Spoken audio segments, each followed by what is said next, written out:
अब सवाल यह है कि कोविशील्ड वैक्सीन लगवाने वालों को क्या डरने की जरूरत है, उनके लिए कोई खतरा है? ये समझने के लिए हमने डॉक्टर ईश्वर गिलाज से बात की, जो इन्फेक्शियस डिसीज स्पेशलिस्ट हैं। सुनिए वो क्या बता रहे हैं। तो 200 करोड़ वैक्सीन के डोसेस में अगर ये हम कहते हैं कि 50,000 में एक या 1 लाख में एक, जिसका मतलब है 0.002%, फिर भी रियल नंबर काफ़ी बड़े हो जाते हैं। लोगों में दहशत होना स्वाभाविक है, क्योंकि जो साइड इफ़ेक्ट्स हैं वो काफ़ी सीरियस नेचर के हैं। किसी किसी की डेथ हुई है और किसी को परमानेंट डिसेबिलिटी हुई है, जहाँ पे ब्रेन के अंदर क्लॉटिंग हुआ है या हार्ट के अंदर क्लॉटिंग हुआ है। अब ये बात है कि जब कोई नया ड्रग या नया वैक्सीन आता है तो उसके एक प्रूफ ऑफ कंसेप्ट होता है, वो लैब में होता है, फिर एनिमल ट्रायल होता है, फिर फेज 1, फेज 2, फेज 3 ये ह्यूमन बीइंग में होता है, और फेज 3 के बाद में जब मार्केट में आता है, पोस्ट मार्केट एनालिसिस होके भी फेज 4 होता है, और फेज 4 के बेसिस पे भी कभी कभी ड्रग विड्रॉ हो जाता है। यहाँ पर कोविड में क्या हुआ कि इमरजेंसी होने की वजह से इमरजेंसी यूज ऑथराइजेशन दिया गया, वो फेज 2 के बलबूते पर।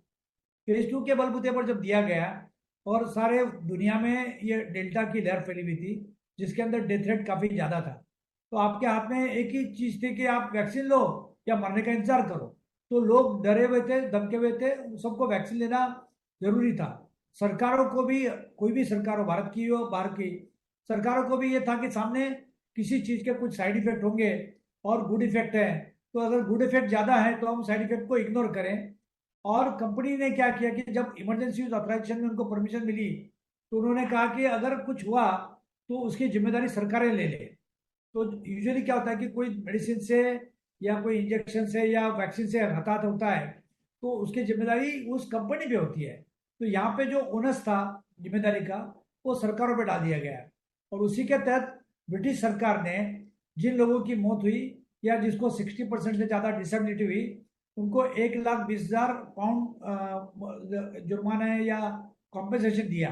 लोगों को मैं ये समझाना चाहता हूँ कि आप उस समय एक बड़े मुश्किल मुकाम से जा रहे थे। जैसे समझो कोई बिल्डिंग में आग लगी है, तो आप कूदते हैं वहां से, कूदने के बाद में आपकी हड्डी एक आधी टूट सकती है, लेकिन आपकी जान बच सकती है। या आग से बाहर निकलते हैं तो आपका एक कोई शरीर का भाग जल सकता है, लेकिन आप आपकी जान बचा सकते हैं। तो इसका मतलब ये हुआ कि आपने जान बचाने के लिए वैक्सीन ली, उसका कोई साइड इफेक्ट आया, उसका साइड इफेक्ट आपको भुगतना पड़ेगा। कोई भी दवाई दुनिया में ऐसी नहीं है कि उस दवा का साइड इफेक्ट नहीं है। कोई भी इंजेक्शन, कोई भी वैक्सीन ऐसा नहीं है कि जिसका वो साइड इफेक्ट नहीं है। लेकिन हम लोग कभी बैलेंस देखते हैं तो ये देखते हैं कि उसका good effect versus side effect. तो गुड इफेक्ट का आउटवे होता है, तो देन दैट इज अप्रूव्ड। तो डब्ल्यूएचओ ने या गवर्नमेंट ने या किसी ने भी अप्रूव किया, उसी ढंग से किया कि हमारे सामने इमरजेंसी है, मुकाबला करना है, इसके गुड इफेक्ट बैड इफेक्ट से ज्यादा है, अप्रूव कर दो, बाद में देखते रहेंगे। तो उस समय हम लोग उस इसमें दौर से बाहर निकल गए।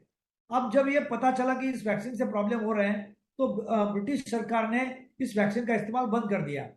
भारत सरकार ने या बाकी कुछ सरकारों ने बंद नहीं किया है, लेकिन कोई यूज भी नहीं कर रहा है, लेकिन उसको बैन नहीं किया गया है। तो अगर आपको कोई ऐसी चीज मिल रही है, तो जो पोस्ट मार्केटिंग एनालिसिस है, या आपका फेज 3 ट्रायल समझिए कि हजारों लाखों लोगों ने लिया है, वो फेज 3 ट्रायल है, या बाद में जो इफेक्ट आ रहा है वो फेज 4 में है, आपको इफेक्ट मिलता है तो बंद कर दीजिए, मत लीजिए। तो लोगों को ये कहना है कि आप जो हो गया उसके पीछे मत जाइए। जिसको कुछ साइड इफेक्ट आए हैं, जिसका दिमाग ठंडा हो गया है, जिसको पार्किंसोनिज्म या कुछ बड़ी बीमारी हुई है, वो जांच करवा ले कि ये कोविड से हुआ है, एजिंग से हुआ है,